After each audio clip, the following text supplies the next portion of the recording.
Hello, friends. Welcome to episode 12 of Syracuse Sports.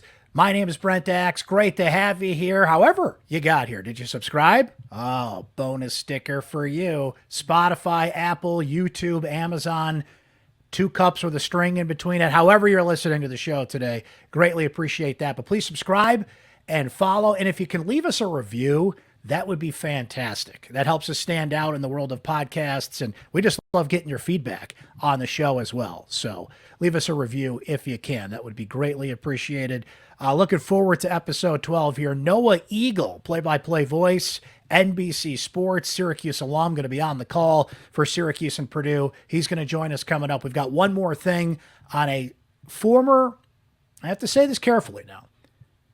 They're not a former Syracuse athlete. They're a Syracuse alum that should have a number retired for their impact on athletics. That's your hint for one more thing coming up a little bit later on here. But one thing that I've really been struck by in the conversations lately, I wrote a column about this. We did episode 11 partially on this, and the feedback keeps coming in from you guys about traditions at Syracuse football and how there's kind of a lack of an active tradition. Like everybody knows the legend of 44, and there's a lot of little things that add up on a Syracuse football game day. So we put the call out there, and you can always get in touch, Brent Axe Media on X or Twitter if you prefer. Baxe at syracuse.com. That's Baxe at syracuse.com is the email. And we have a voicemail line, 315-552-1964. And Kevin in Rochester sent me a voicemail that I wanted to listen in on here. He listened to episode 11. He's heard the conversations about tradition and had this to say. Hey, Brent. My name's Kevin. I'm from Rochester. I've been a football season ticket holder for Syracuse for 8 years. And just listen to your most recent podcast here with the Savannah Bananas guy. I really like that one. But just on the whole tradition thing and all that, just give my 2 cents. Which I don't think I've ever called in any of these things or anything like that, but I really like your show. I really like you and your takes. But anyways, enough of blabbering, but I just got to say, as a kid going to the games, it just felt different. The stands were packed and all that, and I think just going through those really, really tough years with Robinson after, Pascaloni left. Things were just too tough. I think we do need just a solid, maybe 5-6 years of being near the top 25, being a good team, just to get the people back in. Everybody likes the winning culture. And that's it, really. The best tradition is winning. And I understand you can't do that year in and year out, but this is a fair weather sports, not only town here in Syracuse, but it can be a fair weather sports fan base as well.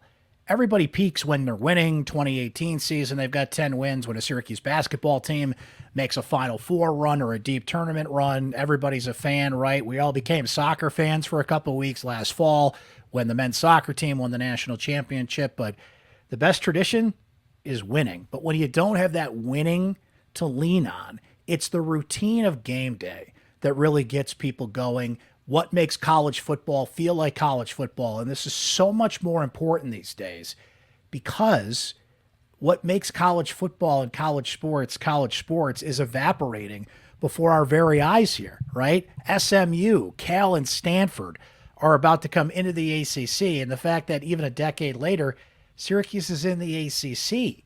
The regional aspect of sports is gone. Syracuse football doesn't have a traditional rival. They have Pittsburgh and they have Boston College, but it's on nowhere near the level that a rivalry game out there. I don't even want to compare it to Michigan, Ohio State, because that would be unfair. But even just like a trophy game that a lot of schools have, Syracuse doesn't have that. The 44 is gone, as we mentioned. So I'm hoping some new traditions evolve, and you guys have had some great feedback on that, some great questions about that, and it's a discussion we're going to continue to have here on Syracuse Sports. So thank you for that. Once again, 315-552-1964. If you want to leave us a voicemail, and Twitter and email to get in touch with me anytime as well. Well, we got in touch with Noah Eagle. And look, you can't mention Noah Eagle without mentioning Ian Eagle. He is the son of the famous play-by-play broadcaster, both Syracuse alums. Ian Eagle, for my money, is one of the best play-by-play guys that's ever done it. No matter what sport he does, he's going to be stepping into a bigger spotlight towards the end of basketball season when he will be the lead voice on the NCAA tournament. But Ian does the NFL, he does the NBA, he does the Brooklyn Nets, a lot of big-time national events. But what I am encouraged to see, and I'm a little biased because I had Noah in my class at Syracuse, and I know Noah a little bit personally, but he is stepping out and establishing his own name and his own brand. But it's fascinating when you look at it. I wrote down a few of them here. The father-son combos that we have seen in sports over the years. The Bucks, Jack and Joe, the Alberts, Marvin Kenny, three generations of the Carey family that called baseball through the years. The Brennemans, Collinsworth, right? Both Jack and Chris Collinsworth, speaking of which, on NBC. Wes and Woody Durham, the Flemings, the Golicks, the Greasies, McDonough, Packer, Shap, Chris and his father, Phil Simms. It goes on and on here. I've probably left out a few big ones there. And Noah is one of the next to really stand out there. He is now the lead college football play-by-play voice in terms of Big Ten coverage for NBC. He's on the call for Syracuse and Purdue Saturday night. What do you say we take a listen to our conversation? Well, it all comes full circle for this guy here is Saturday night on NBC, Syracuse and Purdue. Syracuse alum Noah Eagle on the call and with us here on Syracuse Sports with Brent Axe. Great to see you, my friend. How you doing?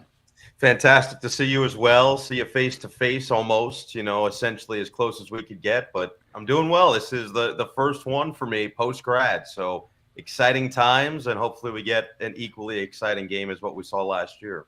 Yeah, there's a lot to go over with this game and some things we want to talk about with you, Noah, but you said it, your first one after Syracuse, and this is a part of a whole new adventure for you. So as we're going to talk about here, you're just coming off of right out of college. You're the play-by-play voice of the LA Clippers. You've done a lot of national events here, but tell us about your new role here at NBC.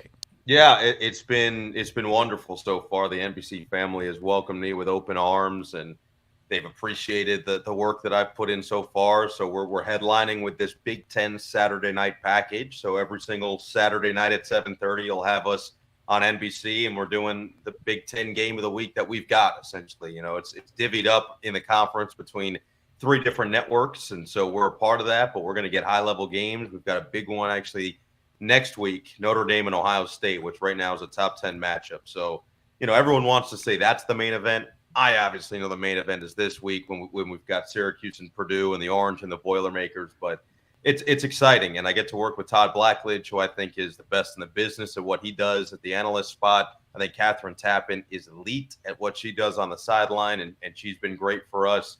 We've got a fantastic team behind the scenes, Matt Marvin, our producer, Chuck Danmeyer, our director, and then our studio support has been off the charts. Maria Taylor hosts. We've got outstanding personalities with Matt Castle, who is an awesome dude, Joshua Perry, who is ingrained in the Big Ten, and Mike Robinson, who's just one of the most upbeat, positive people you'll ever be around. And Ahmed Fareed, another Cuse alum. So we have overtaken, trust me. Ahmed and I make sure to remind everybody, listen, we know we're in the Big Ten, but Orange runs deep in this family. So that, I was going to say, still on the surface, we're good. I had a chance to talk to him in a previous conversation here, not this podcast, but just a conversation. And I wanted to ask, I kind of have a sense of some of the other networks out there, but what's the Cuse representation like in the NBC Sports family? High level, certainly at the very top, you've got Mike Tirico, who is partly running the show, certainly with the on-air folks. So when you've got him leading the way, and we know just how ingrained he is and involved he is with the organization to this day, that's a good start. But Ahmed and myself and people definitely behind the scenes, I was talking to some of the people who helped make some of the hiring decisions.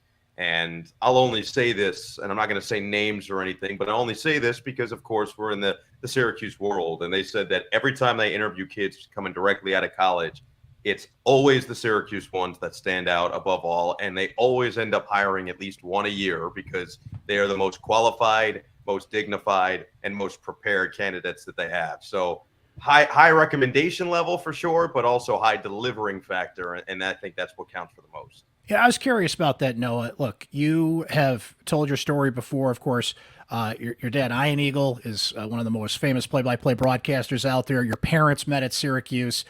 I remember talking to you previously that, maybe you were hesitant at first to follow in those footsteps, that you kind of wanted to carve your own path, but eventually you end up at Syracuse and the reputation precedes it. Now that you're removed from it a little bit and you're telling stories like that and hearing from people that are hiring here, what is the consistent theme that you hear about?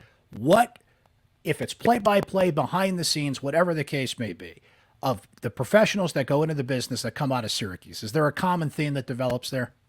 I think there's two things in particular. The first one is just everybody's buttoned up. They know exactly what they're supposed to do, and they do it consistently. And that's an underrated term, not just in this business, but in life. You want people who are consistently good, and we hear that from the Syracuse football head coach, and certainly did at the beginning of his tenure a lot, of being consistently good and not occasionally great. There's something to be said about that, and I think that a lot of people that exit the Newhouse School have that quality of just knowing exactly what the work is, knowing how much they need to do, and hitting that every single week, and hitting that every single game, and hitting that every single day, and whatever it might be. So that's the first part of it. The second one, and this is another one that I think a lot of people don't really think about until you actually have to go through it, is never being rattled. I think that when you're at Syracuse, and certainly when Coach Boeheim was there and some other figures, you had to make sure you were never rattled, no matter the situation, no matter what was thrown at you. You needed to be able to handle it. And I think that is a high level of education then moving forward when you're outside of that world of, okay, I've dealt with so many different things, and I've worked on so many different potential packages or sports or assignments, and I've tried every role, and I've learned to stay composed in every role. And for me, that was a key, was learning how to be a producer, learning how to be a director, learning all those other roles, sideline reporting or analyzing, and understanding what went into that, so that I knew not to get rattled, so that I could find a way to keep everybody else at a very calm disposition. I think that's better for the group. It's a team environment, and I think these kids, they feel that right away. All right, so how did that apply? Because I was going to ask you about this. You had the opportunity to call the biggest comeback in NFL history. Yeah. The amazing game between the Vikings and the Colts at the end of last season. I was actually at the game that was the previous greatest comeback. I was going to ask you, because I was there. I knew it was Buffalo. All right, so you were there for it. I was there. My dad wanted to leave in the third quarter, and I'm like, Dad, we drove 2.5 hours to a playoff game. Let's just ride it out, right? And it's a good thing we did. Yeah, and thousands of people. Frank Reich, who also had the greatest college comeback of all time, right? And so you're at that game. I understand you also called what was the second biggest comeback in NBA history. Correct. So how do all these lessons apply when you're calling these games? I mean, you're doing this game, it's 33-0, and what you learn so much, not only at Newhouse, but just in general here, is just don't assume anything. Sports can throw so much at you, but man, in the back of your head, you got to be like, God, it's a 33-0 game here. But your dad had some good advice for you. I know he texted you at halftime, two really valuable pieces of advice. So I wonder if you could share that with people, and just how did all those lessons that you brought up about being ready, being composed, apply in unbelievable games like that you've gotten to call here in your young career?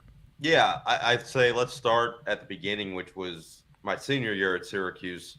That was 2018-19 and Tyus Battle's junior year. And if you remember that game with Georgetown in the Dome, was a crazy back and forth game that Tyus ended up hitting the game winner with about 2 seconds left or so on the clock from probably 18 feet out. And I was on the call for that one. It was myself and Connor Federico on the call for WAER. James Colgan was with us doing stats. We had a whole squad, of our class that was doing a bunch of stuff. But it was Connor and myself, and Connor grew up a massive Big East fan, and so it was a big deal for him. I grew up a big, huge fan with my parents meeting there, as you mentioned. So it was a big deal for me. But what stood out to me about that game was how loud the Dome was. And I had heard the Dome get loud before. I was there when John Gillen hit the buzzer beater against Duke, and everyone rushed the floor. That was loud.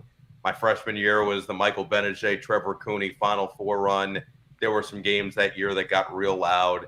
My senior year was that 10-win football season with Eric Dungy, and even when they beat Clemson the year before, it got loud. So I'd heard it, but I felt like that was the loudest to that point, that I'd heard it even more than the Gillen game winner. And I think it was because of the Georgetown lore, and certainly people that are from the central New York area and lived in the central New York area felt like it was bigger. And I did too, as a Big East, growing up Big East aficionado, if you will, going to the Big East tournament every year, going to Syracuse, Georgetown many times as I grew up. And so from I'm saying as a perspective of a student, it was the loudest I had heard in my 4 years. And I remember calling the game winner, and I'm listening back to it, I'm screaming, absolutely screaming my head off. And I hated when broadcasters overly scream to that level. Like, it was to the point where you could hear me straining my voice. And so I remember going to my dad and saying, I don't know why, but I couldn't help but scream. And he said, well, it's because you didn't have anything turned off in your headset. You just were hearing everything. And now you're fighting over everything. And so it was a great lesson for me of, okay, when I get to whatever the next chapter is for me, I've got to be aware of how can I limit what I'm getting back, so that I'm not overpowered. I'm not fighting back. I'm not fighting over the top of it. So you fast forward to now a couple of those examples. The greatest comeback in NFL history just happens to be at US Bank Stadium in Minneapolis, where that's as close to a college environment in the NFL as you're going to get. The Minnesota fans, they're so into it. And to their credit, they were down 33-0 at halftime. Nobody left. They were all there for the end. They were all there for the comeback. And so it got so loud in there. And you want to let that tell the story, but you also don't want to fight over it. So what did I do? I turned the effects off in my headset. I just let the crowd do the work. Same thing for our first week college football this year at Penn State. 110,000 fans were in attendance that day, actually over 110,000 fans. And they're loud. They believe this is a chance to be the best team that James Franklin has at Penn State, a chance to compete for a national championship. I said, I don't want a single effect in my headset, because then I'm going to be battling that the entire game. And so it was a great lesson that I learned at Syracuse that I've now taken with me the rest of my career. The other thing, and I think this just comes with getting the reps, and it was one of the pieces of advice that my dad reminded me of at halftime of that Vikings-Colts game, is you never give up on the game. You might have to alter kind of what you're talking about, because you don't want to just call it as if it's a close game when it's a 4-touchdown difference.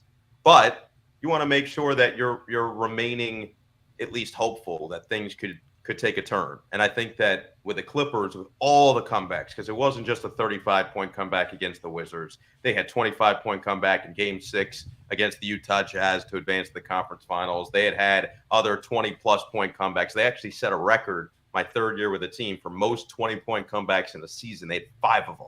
Wow. So I was a part of a lot of crazy games, a lot of crazy circumstances. And with that, you learn exactly that, which is to not give up on the game, which is to always at least just stay locked in and maintain reasons why this could turn. And so long as you do that, you're going to be okay. And so for that Vikings-Colts game, I had known the Colts in their previous game gave up a record amount of fourth quarter points to the Dallas Cowboys. They ended up getting boat raced down the stretch in that game. I knew that the Vikings had the most fourth quarter comebacks in the NFL last year, and Kirk Cousins orchestrated all of them. And I knew that their offense was explosive with Justin Jefferson and Thielen and Hockenson and Dalvin Cook. So anything's possible at that point, especially when it's in Minnesota. The other piece of advice that my dad gave me was exactly what you hear from Marty Glickman all the way through the rest of the Syracuse broadcasting lore. Consider the listener, or in this case, consider the audience member or viewer. What do they need in this moment? What's the storyline? Stay with those storylines. And I think that as long as you do that and frame it in the right way, you're always going to be on the right track. Fantastic advice there all around here. And our friend Noah Eagle joining us here, courtesy of Krause Health, the exclusive healthcare provider of SU Athletics. Now, that's advice you got from your dad. Noah, I had a goal in this interview that I didn't want to mention your dad. He gets enough attention, that guy. But I think it's just inevitable he comes up here. But I want to flip the script a little bit. You have been asked repeatedly, I'm sure, what kind of advice your dad gave you through the years, and certainly you were by his side and learned, and he was certainly one of the reasons you wanted to get into this. Is there anything that your dad has shared with you that he's learned from you? I don't know. I think I think that the one thing that has always stood out to him is just how I've kind of taken it all in stride and in the way that I've handled the whole situation with him. And so maybe he's just looked at that and applied it even further to his own life. But I think it'll take me quite some time to get to a point where he's realistically looking or listening to me and saying, ooh, I should do more of that. Or maybe he has and he hasn't told me. But I haven't gotten to that point yet where at least he's literally said to me, well, I think I'm going to do that. I think I'm going to do what you did. I think it's still more where I'm saying, you cool if I take that from you? And the answer to this point is always yes. Maybe there will come a day where it turns no. So, Noah, you've had the opportunity to do some amazing things. The Nickelodeon game was so much fun to watch. Fox, CBS, now NBC. I think we should trade you to ABC for a game. And that way you got all 4 networks by the time you're 30 years old, which would be incredible, right? There's so much you've done already and just graduating from Syracuse just a few years ago. So as you kind of mark your career and have had the opportunity to do some great things, what's something you have not done yet that you aspire to in terms of play-by-play of an event or a sport or anything of that nature? Yeah, I would say, most of my life, the top sport or top league or any of that for me was always the NBA, growing up around the New Jersey Nets and then, of course, eventually the Brooklyn Nets. And that was a passion of mine. And I was very close, and I was really hoping that I would get a chance to do NBA Finals games. I think that I was always looking at the finals. I got to go back-to-back years when the Nets made it in the early 2000s with Jason Kidd and Kenyon Martin and Richard Jefferson and that team. And I remember still to this day, the vivid pictures that were just ingrained forever in my head of the NBA Finals and feeling the vibration of the arena. Now, the first year they had no chance against the Lakers. Shaq was too dominant. Kobe was too dominant. It's one of, if not the best duo in NBA history. They're right up there. And they fully just controlled the series, a sweep.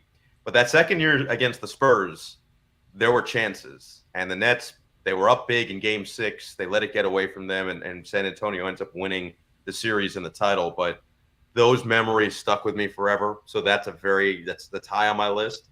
I'm fortunate that the number 2 thing is going to happen this year with Nickelodeon in all likelihood, and that's the Super Bowl. And I think that's the holy grail for anybody who's a sports fan or a broadcaster. I actually got to attend my first Super Bowl last year, which what a game for that first one to be. I mean, that was an all-time classic. And so that was fun. And then number 3, I love tennis and I do tennis. And so Wimbledon has been on my bucket list just because of the history and the pageantry that goes into that.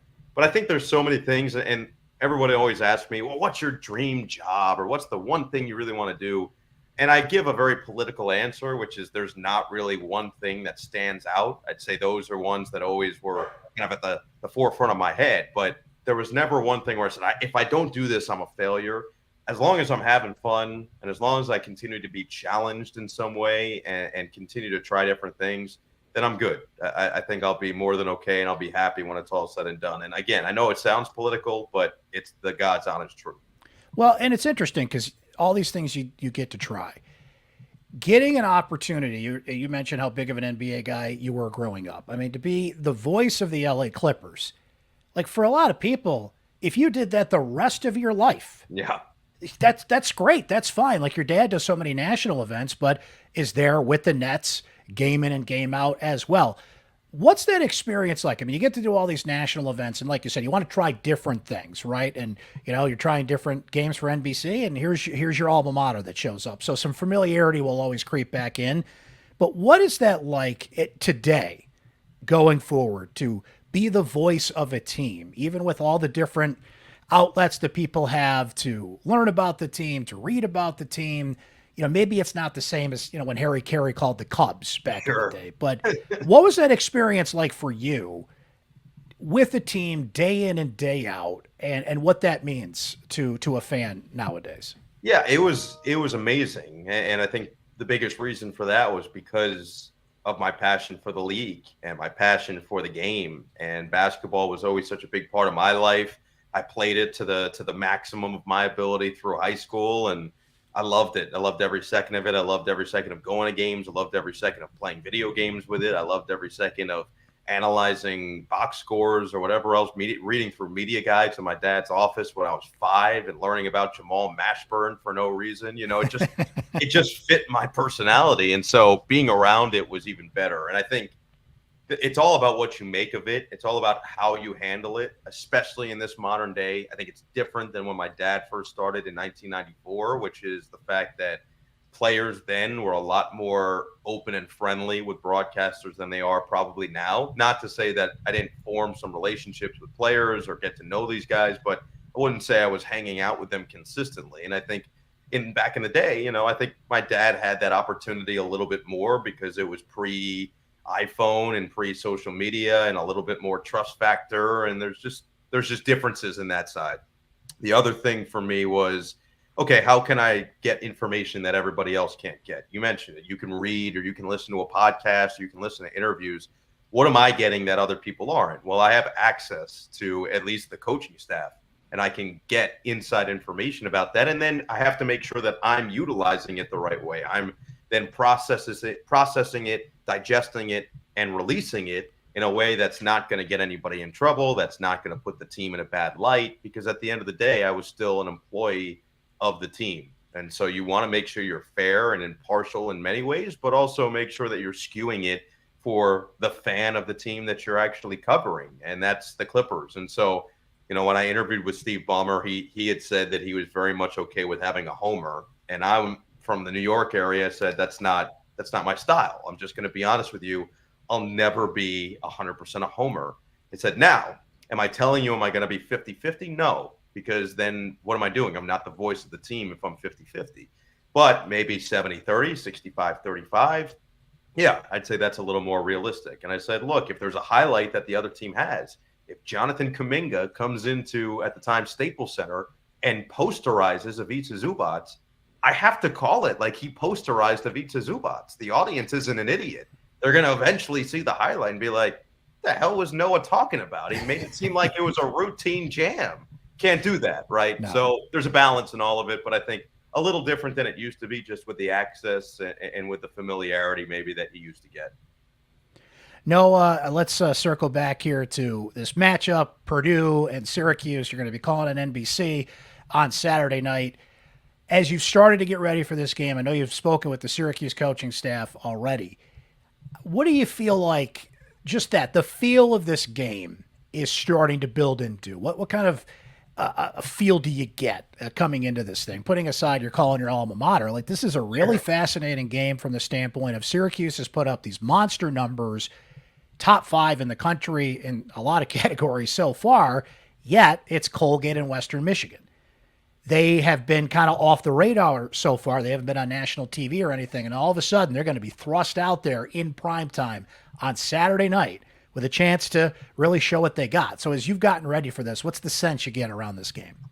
Yeah, I think to your point, storylines are plenty, which is good for me. Last week we had Maryland and Charlotte, and everyone looked at that on the schedule and were like, really? Maryland and Charlotte? That's a tough one for you. And I said, no, it's actually a really intriguing matchup. If you actually pull back the layers and peel that onion a little bit, you realize, oh, there's some intriguing stuff we can get into. Sure enough, that all played out. I fully expect that to happen again. It feels eerily similar just in terms of the buildup from the first 2 weeks of last season for both these teams into the week 3 matchup. And obviously you just changed the venue. But what we saw on the field last year was incredibly exciting and incredibly sloppy football. And so I'm not expecting it to be as sloppy maybe, but I do expect it to be exciting. Purdue just got a big win. They needed it badly at Virginia Tech last week, the way they fell. And I think a lot of people saw that they lost to Fresno State week 1, which they did at home, and said, how could they do that?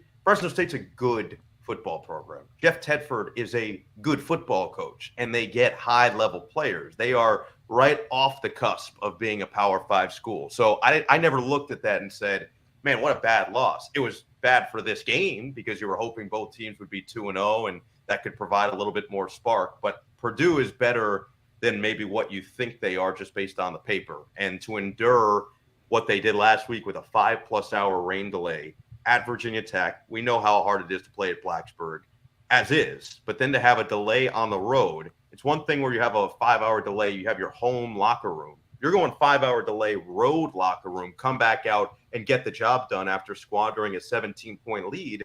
That shows a lot about what that team's made up of. And Ryan Walters, their new head coach, is the youngest coach in the Big Ten. He's just past his mid-30s, but he's a high-level defensive guy. He led that Illinois defense to be the best in the country last year in a lot of statistical categories. And sure, they had high-level talent, but so will Purdue. And Purdue's going to have some big bodies. Offensive line's going to be just way better than what Syracuse has seen these first 2 weeks. And defensively, they're going to want to get after them. They're going to want to pressure Garrett Schrader. They're going to want to see what this offensive line, what kind of holes they have. And certainly without David at right tackle, I think that you can fully expect that Purdue is going to try to get them into some second and third and long situations. And with Noah Gadsden, they know that they have to key in on maybe more players than they would have expected. But I'd expect that Purdue wants to get back. The other similarities is you've got Garrett Schrader playing really well as he did through 2 weeks last year.